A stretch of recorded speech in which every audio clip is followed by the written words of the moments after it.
So yesterday, Jerome Powell came out and he spoke at the European Central Bank Forum. He was there with a bunch of other very important officials when it comes to monetary policy. President Lagarde from the European Central Bank was there as well. Andrew Bailey, the governor of the Bank of England, was there as well. And they all spoke about a load of different things for what amounted to almost 3 hours. Now, I've taken some of the interesting bits from what Powell had to say. I'm going to show you all what he had to say, and then we're going to take a quick look at what it all actually means. Can the U.S. economy actually deal with, a possible onslaught of interest rate hikes? So the U.S. economy is actually in pretty strong shape. So if you look back a year, the U.S. economy grew more than 5.5%. It was really the big reopening year. And so we had expected this year to be that growth would moderate to a more sustainable path. We also, of course, are raising interest rates, and the aim of that is to slow growth down so that supply will have a chance to catch up. We hope that growth can still remain positive.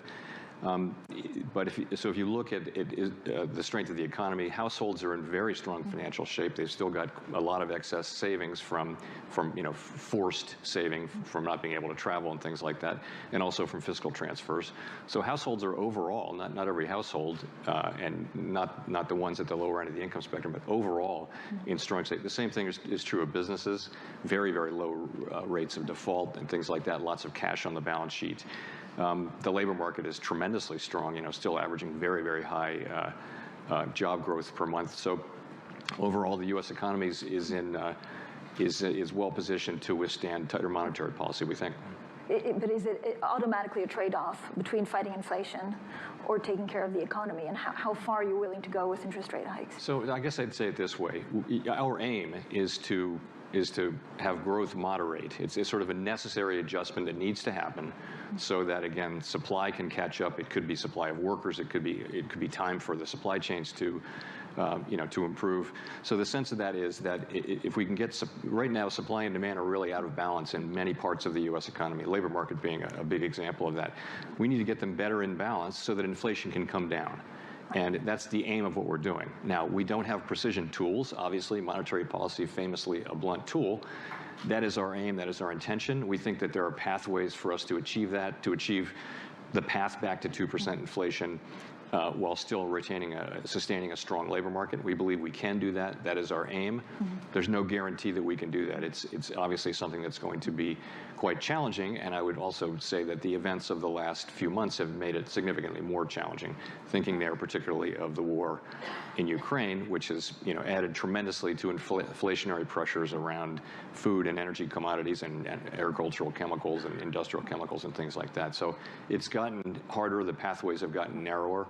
Nonetheless, that is our aim, and we believe that there are pathways to achieve that. So the first thing that Powell speaks about there is actually about the fact that the economy is kind of in a stronger shape than a lot of people think. He says that lots of people have a lot of cash in their bank accounts right now. Their savings are very high, which is true. The data suggests that actually people have more money than they have for years. And that's a result of, things like stimulus checks and people still being paid to do their jobs while working at home, while not being able to spend money in the usual way. There's a similar sort of effect going on in companies. Levels of defaults for companies are very low right now. And again, this is likely due to the policy that was put into place by various governments during the pandemic to ensure that companies didn't go bankrupt. And then, of course, the labor market is incredibly strong.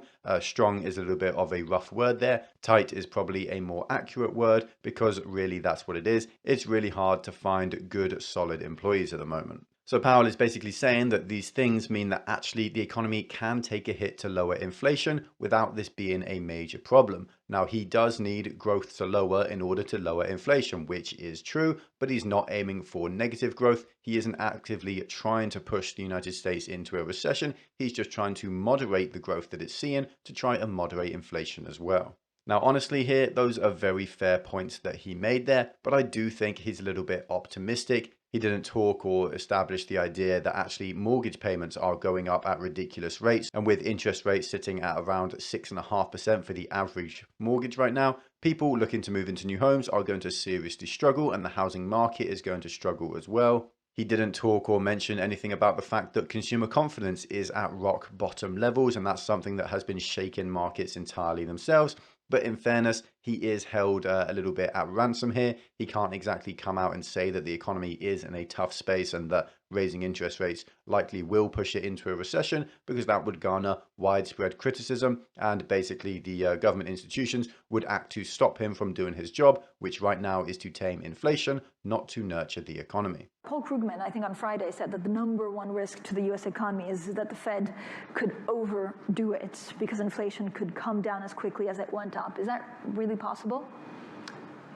Well, we'd certainly welcome inflation coming down more quickly than expected, and we would take that into account in our policy.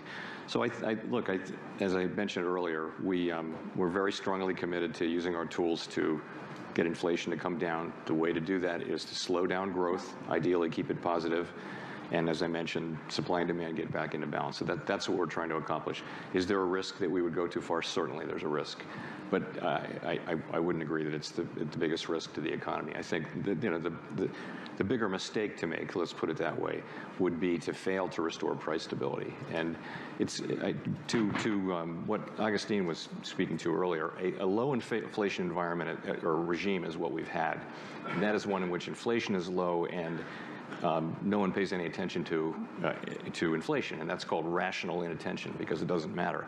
When there's a big inflation spike, if it's going to go away, we would ignore it and sort of play through it, because it'll go away and it won't affect people's understanding. But to the extent there are a series of shocks, it does become rational for people to pay more and more attention. And I think the clock is kind of running on, how long will you remain in a low inflation regime where most of the changes in inflation are actually idiosyncratic as opposed to broadly across the macroeconomy. So the risk is that because of a multiplicity of shocks, you start to transition into a higher inflation regime. And our job is literally to prevent that from happening. And we will prevent that from happening. We will not allow a transition from a low inflation environment into a high inflation environment. So in that clip there, we saw Powell get asked a question which basically amounts to, is the biggest risk to the economy today that the Federal Reserve is going to go too far, that it's going to force the US into a recession while trying to tame inflation? And Powell basically comes out and says no straight away. Inflation is the far bigger risk here,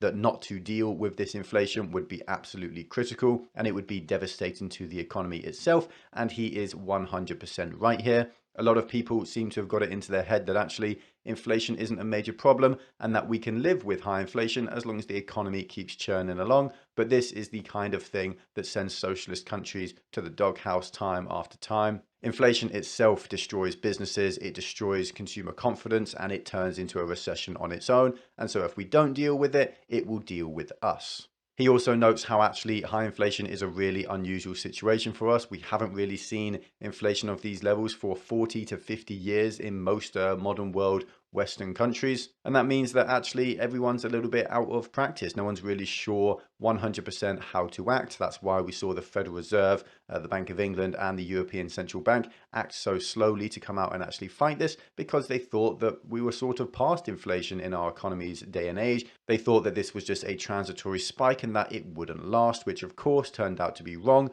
But this is a learning curve. It's a learning process, because these aren't skills that central bankers have had to actually deal with for 4 decades. Chair Powell, do you agree? I mean, when you look at complexity and uncertainty, has it always been this way, but we forget about it? Or is this really a new frontier? So I agree with everything Augustine said about institutional progress. But I would add this. We've lived through a period of disinflationary forces around the world. This is globalization, aging demographics, low productivity, technology enabling all of that. And so we've been in that world where inflation was really not a problem in most of the advanced economies most of the time. Since the pandemic, we've been living in a world where the economy is being driven by very different forces, and we know that. What we don't know is whether we'll be going back to something that looks more like, or a little bit like, what we had before. We suspect that it'll be kind of a blend, but in the meantime, we've had a series of supply shocks. We've had very high inflation now across the world, certainly through all the advanced economies, and to Augustine's point, we're learning to deal with it. Our job is to find price stability and maximum employment, in the case of the Fed, in this new economy with these new forces.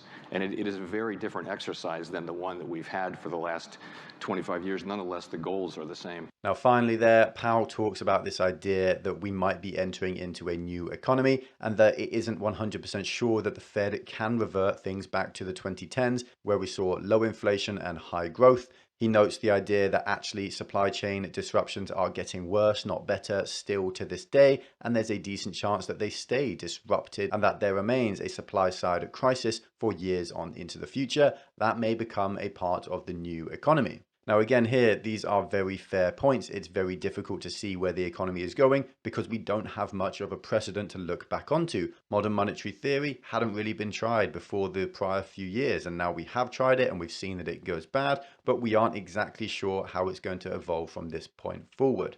There are a lot of people out there predicting some kind of a lost decade for American equities, where stocks by and large don't gain any value over the course of 10 years. There's a lot of people suggesting that stagflation is the likely outcome here, that actually the economy is going to crash and inflation is going to maintain at its super high levels. And then finally, there are even people claiming that the US is turning into the next Japan and that we're going to see decade after decade of low, if any, growth fueled by loose monetary policy, which is just incapable of pulling the economy out of a slump. It's really not easy to see what's coming next. The only thing we can do as small-time individual retail investors just trying to protect our future is pay attention to what's going on, try and make sure that we know everything that's happening, and so we can make our decisions accordingly. If you enjoyed this video, then make sure to like, comment, and subscribe to bless the YouTube algorithm. It really does help. If you want to join our exclusive community, then check out our Patreon. You get access to our Discord server and extra content like access to my portfolio and buy and sell alerts for all my own investments.